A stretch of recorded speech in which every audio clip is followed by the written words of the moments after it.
Welcome back to the Deep Dive. Today we're exploring someone truly remarkable, a mind that you could say literally electrified the modern age. Absolutely. We're talking about Nikola Tesla. And this amazing story, right? As a kid, he looks at Niagara Falls and tells his uncle, I'm going to America and harness that. And then he actually does it decades later. It's incredible foresight, isn't it? Really sets the stage. We mostly know him for AC, alternating current, the power in, well, pretty much everywhere now. Right, the power in your home right now. Exactly. But his life, his work, it's much more complex, even controversial than just that. It really is. So for this deep dive, what are we digging into? What are our main sources here? Well, we're leaning heavily on Tesla's own autobiography. It's called My Inventions. Plus, we've got lists of his patents, hundreds of them, and other historical accounts to round things out. Okay, and the mission? The mission is really to understand what shaped him, those early experiences. Then explore his key inventions, the big ones, but also touch on some, let's say, less known parts of his personality in his later years. Got it. So by the end, you should have a much richer picture, not just of the inventor, but the man himself, the one whose ideas were often called, well, too far ahead of his time. Okay, so that Niagara vision is powerful. Let's go back. How does a mind like that even form? His childhood in the Austrian Empire. Yeah. What was unique there? Well, his background itself was interesting. His father was a Serbian Orthodox priest, but his mother came from a family of inventors. So you see a mix right there. Oh, okay. But the really striking thing from his childhood was this peculiar affliction, as he called it. He'd see these incredibly vivid images involuntarily. Images of what? Things he'd actually seen before, but they'd just appear, often with these intense flashes of light accompanying them. Not just daydreams, something much more forceful. Wow, that sounds intense. Extremely. He even speculated, much later, that maybe thoughts could eventually be projected onto a screen. Imagine that. He thought it could revolutionize human connection. Incredible. How did he cope with that?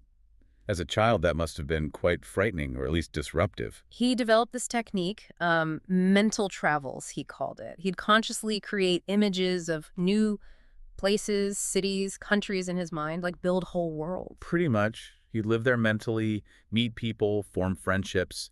He said they felt just as real and important as his actual life experiences. And that way of thinking, that intense visualization, it directly fed into how he invented things later, right? Exactly. That's the crucial link. Yeah. He realized he didn't need physical models or drawings, not even experiments in the conventional sense. He could just build it all in his head. Yes. Visualize it, run it, tweak it, find flaws, balance it all mentally. He claimed, and this is quite a claim, invariably my device works as I conceived that it should, and the experiment comes out exactly as I planned it. Said it never failed him in 20 years. That's just hard to fathom, that level of mental control. But he wasn't always like that, was he? He said he was quite different as a very young child. Right. He described himself as initially weak and vacillating, easily swayed, superstitious even, until about age 8. What changed then? A novel called Abafi. He said reading that just ignited his willpower. It set him on this path of, well, extreme self-control. Extreme how? Well, he had a gambling problem, apparently quite serious. He forced himself to stop, completely rooted out the desire, quit smoking heavily, too. Okay. And even gave up coffee, which he loved, because he thought it was affecting his heart. He admitted that was tough. That takes discipline. Yeah. And he had other quirks, habits. Oh, yes. He had to count his steps when walking, calculated the volume of his soup bowls, his coffee cups. If he didn't, he couldn't enjoy the meal. Really? The volume? Yep. And everything had to be divisible by 3. Any repetitive action, if he messed up, he'd feel compelled to repeat it no matter how long it took. Wow. Okay, that's specific. It is. And you have to wonder, how much did that intense, maybe even obsessive self-discipline shape his inventive process? By shutting out external vices, did he inadvertently just strengthen that internal mental workshop? That's a really interesting point. It wasn't just influence, it was maybe fundamental to how he invented. Could be. His childhood also had these moments of danger, adventure, showing this innate inventiveness. He nearly drowned multiple times. Right, the flour mill story. Exactly. Swept towards a dam, totally hopeless situation, and then, bam, one of those flashes of light. And he saw something. A diagram popped into his head. The hydraulic principal pressure is proportional to the area it acts on. He realized if he turned sideways, presented less area. The current would have less force on him. And it saved his life. Instant application of a scientific principle visualized in a moment of crisis. Amazing. Yeah. And even earlier, Things like making a special frog hook or trying to power a motor with June bugs. The Maybug motor, yeah. He called that his first urge to harness the energies of nature.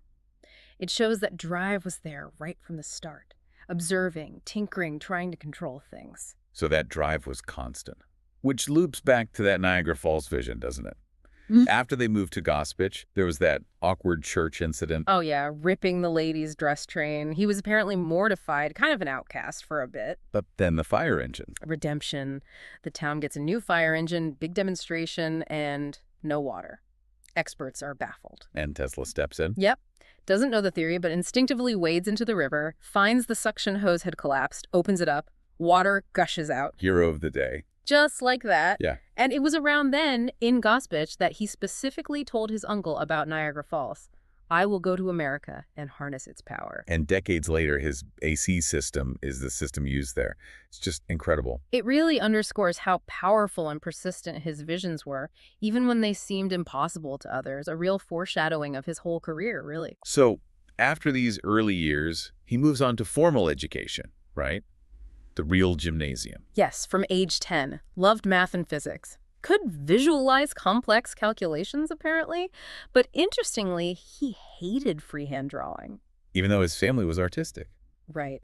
It seems his visualization ability made drawing feel redundant, maybe even tedious for him. It actually caused problems at school.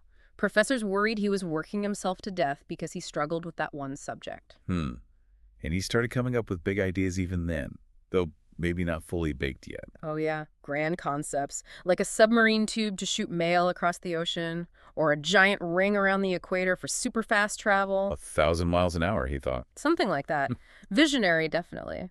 But he later admitted he'd missed crucial details like fluid resistance in the pipes or the sheer mechanics of building and maintaining an equatorial ring.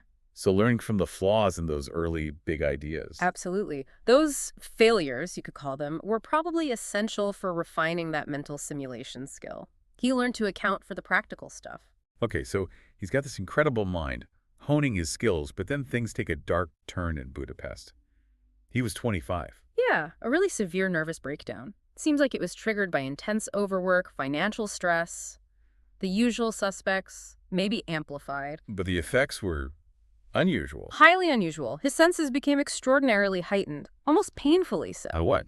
He said he could hear a watch ticking 3 rooms away, could distinguish thunder 550 miles off when his assistants could only hear it at 150 miles. Wow.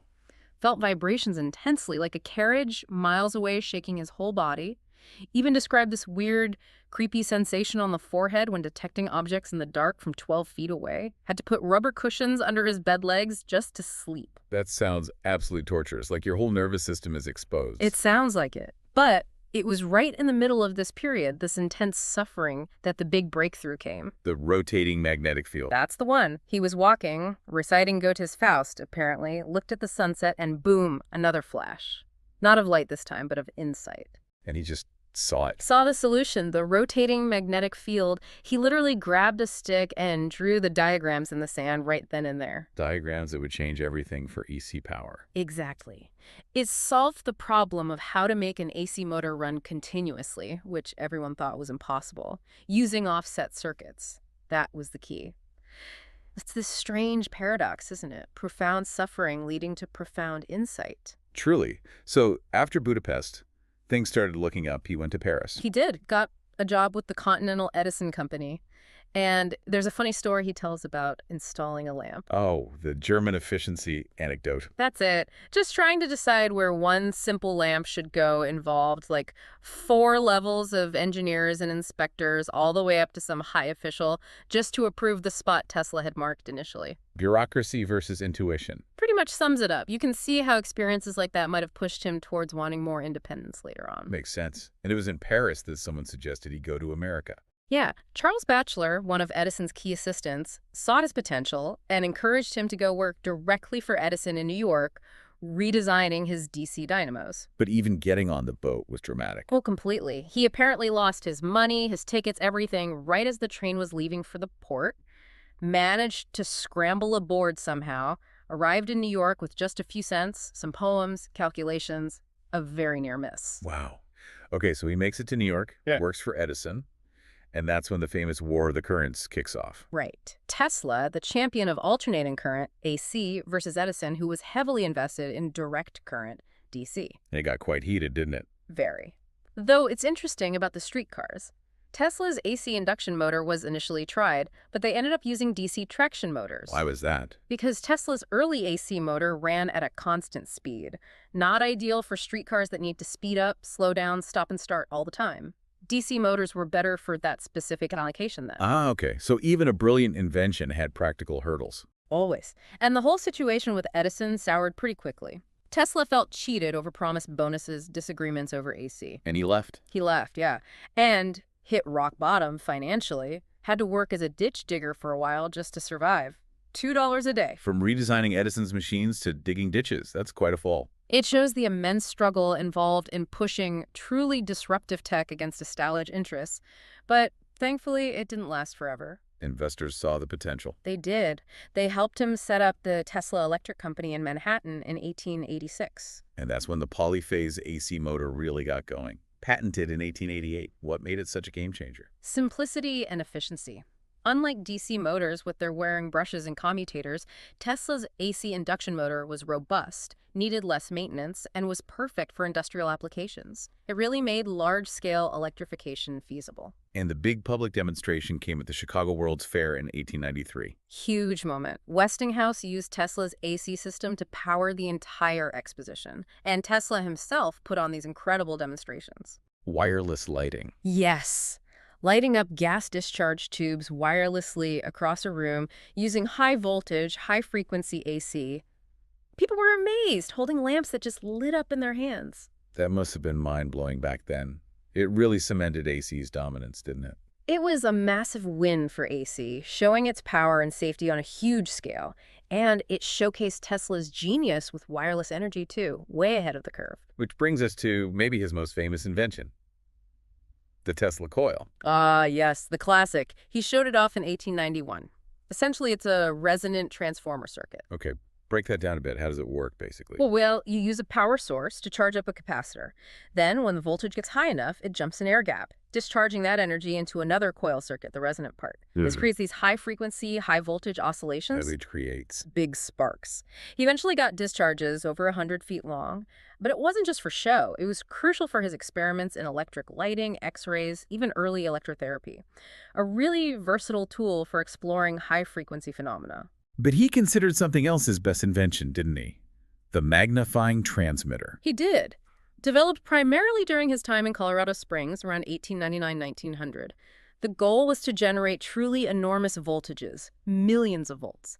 He thought 100 million volts was achievable. 100 million volts? What for? It was the heart of his grand vision, the world system. Okay, what was the world system supposed to do? Everything, almost. Global wireless communication, broadcasting news universally, synchronizing clocks worldwide, navigation for ships at sea, and the biggest one, transmitting electrical energy wirelessly across the globe. Wireless power for everyone.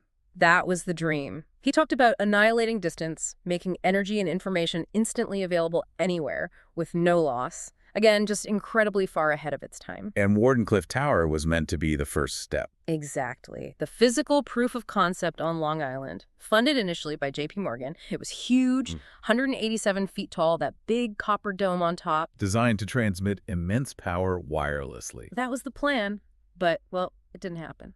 Why not? What went wrong? Funding dried up. Morgan seemed to get cold feet, maybe didn't see a clear path to profit from, well, free energy for everyone. There were technical challenges too, of course. The tower was eventually torn down during World War I. And Tesla's take on it. His familiar refrain, the world was not prepared for it. It was too far ahead of time.